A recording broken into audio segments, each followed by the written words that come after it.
Assalamualaikum warahmatullahi wabarakatuh. Selamat pagi anak-anak. Hari ini kita akan belajar tentang seni rupa. Tapi sebelum memulai, kita baiknya membaca doa terlebih dahulu ya.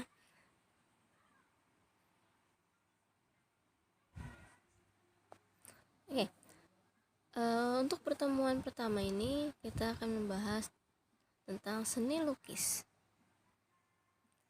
Tujuan pembelajaran hari ini adalah siswa dapat mendefinisikan berbagai pengertian seni lukis dan mengelompokkan beberapa jenis lukisan berdasarkan tema-tema tertentu, mengidentifikasi berbagai aliran karya seni lukis, mengidentifikasi berbagai macam alat bahan seni lukis, membuat sketsa lukisan dengan berbagai tema, berkarya seni lukis dengan berbagai media yang ada di lingkungan sekitar. Nah, untuk kali ini kita akan membahas tentang pengertian gaya atau aliran seni lukis ya.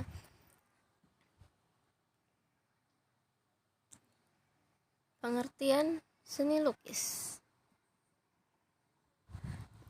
Seni lukis adalah kebebasan berekspresi sebagai ungkapan perasaan manusia yang dituangkan dalam bidang dua dimensional dengan menggunakan garis dan warna. Jadi seni lukis itu identiknya untuk dua dimensi ya. Melukis adalah kegiatan seni lukis di permukaan yang datar dengan melibatkan ekspresi, emosi, dan gagasan secara penuh. Seiring dengan perkembangan zaman serta kemajuan teknologi, seniman semakin bebas dalam mengungkapkan ekspresinya. Namun kegiatan yang melibatkan ekspresi, emosi, serta konsep bisa dikelompokkan dalam tujuan berkarya seni lukis. Di antaranya, tujuan religius. Tujuan berkarya seni untuk tujuan religius sudah berlangsung sejak zaman nenek moyang. Lukisan bisa mendekatkan diri dengan Sang Pencipta sebagai pelindung dan penjaga pengampun dosa.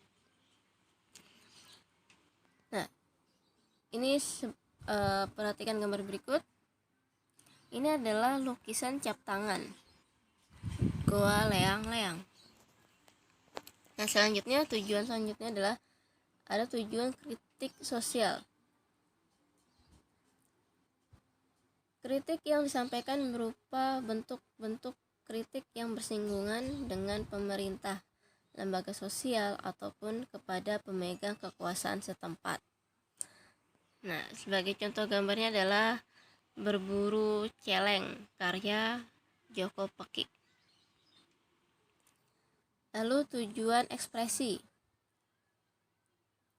Lukisan menjadi media ekspresi dan juga media mencurahkan emosi atau perasaan. Coretan garis dan warna merupakan perwujudan dari dorongan emosi dan gejolak jiwa pelukisnya.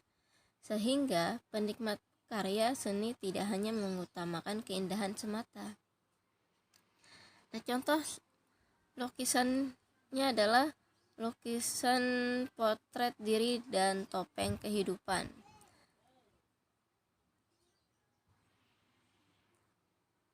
Selanjutnya, tujuan komersil. Sering kita lihat lukisan yang dijual di pinggir jalan dengan warna mencolok dan kebanyakan didominasi oleh lukisan pemandangan. Tujuan penciptaan lebih mengutamakan aspek komersil sehingga bentuk dan gaya lukisannya cenderung mengikuti selera pasar.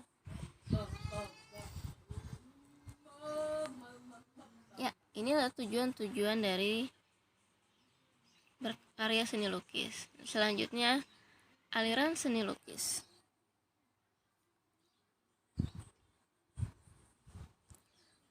Seperti kita bicarakan sebelumnya, sebuah lukisan memiliki ciri khas, tema, dan teknik yang disebut gaya atau aliran.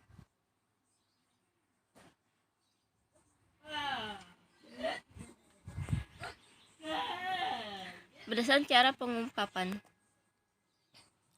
pengungkapannya, aliran dan gaya lukisan dapat digolongkan menjadi dua, yaitu representatif dan non-presentatif. Nah, untuk representatif adalah perwujudan gaya seni rupa menggunakan keadaan nyata pada kehidupan masyarakat dan gaya alam. Gaya seni rupa yang termasuk dalam representatif adalah yang pertama adalah naturalisme, yaitu aliran seni rupa yang penggambarannya alami atau sesuai dengan keadaan alam. Melukis segala sesuatu dengan alam nyata sehingga perbandingan perspektif, tekstur, atau warna serta gelap terang dibuat dengan seteliti mungkin, lebih indah dari kenyataannya. Dan pelukis yang beraliran naturalisme antara lain Basuki Abdullah Suryobroto, Mas Priyangdi, Wakidi, Claude Rubens, Konstabel, dan lain-lain.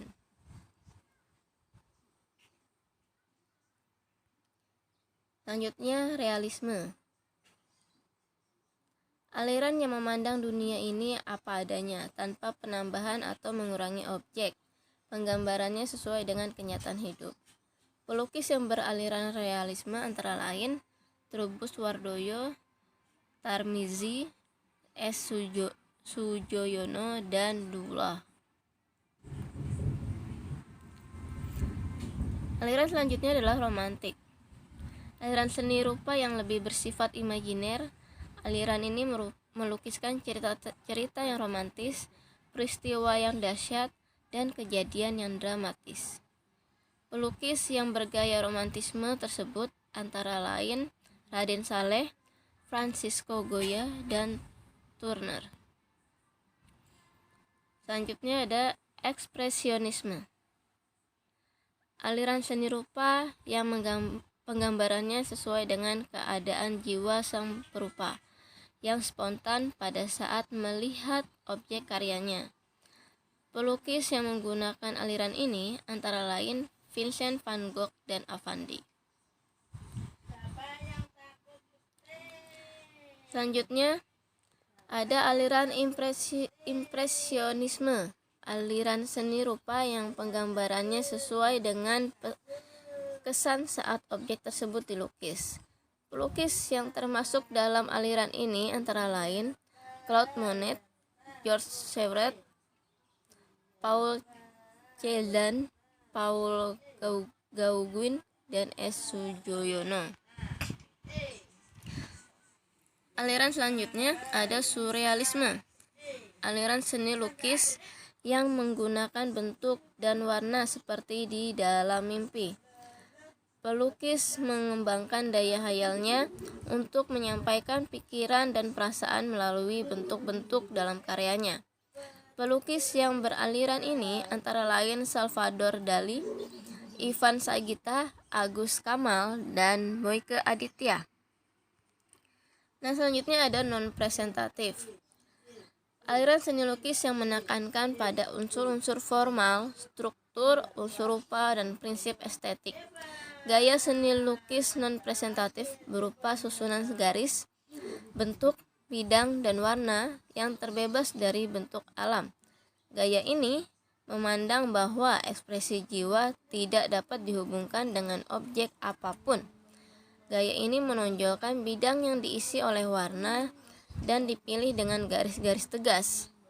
Seniman yang berkarya non-presentatif antara lain Wassily Kandinsky, Yuan Miro, W. de Kooning, Amri Yahya, Fajar Siddiq, Bud Mokhtar, dan Sadali. Ya. Inilah pembahasan tentang pengertian dan aliran atau gaya seni lukis. Kurang lebihnya mohon maaf. Assalamualaikum warahmatullahi wabarakatuh.